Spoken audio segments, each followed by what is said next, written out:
এই বিলটি এখানে পাশ হওয়ার পরে মাননীয় রাজ্যপালের কাছে যাবেন। তিনি তাড়াতাড়ি এটা পাশ করলে এটা রাষ্ট্রপতির কাছে যাবে। রাষ্ট্রপতির কাছে গেলে এটা আইনে পাশ হবে এবং এটা আইনে পাশ হলে এটা একটা ইতিহাস হয়ে থাকবে এবং সব রাজ্য এটাকে আগামী দিন মডেল করবে, মনে রাখবেন। আর প্রধানমন্ত্রী করতে পারেনি বলে আমরা করেছি।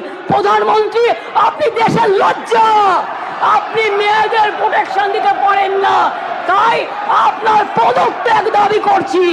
স্বরাষ্ট্রমন্ত্রীর পদত্যাগ দাবি করছি, বিজেপি মন্ত্রীদের পদত্যাগ দাবি করছি, রাজ্যে যে মুখ্যমন্ত্রীরা আছে পদত্যাগ দাবি করছি। আর অপোজিশন লিডার গুলি চালাবার কথা বলেছেন, তাকেও পদত্যাগের দাবি করছি। আমি এইটুকু বলে সবাইকে ধন্যবাদ জানিয়ে আমার কথা শেষ করছি। অনেক অনেক ধন্যবাদ। জয় হিন্দ, জয় বাংলা।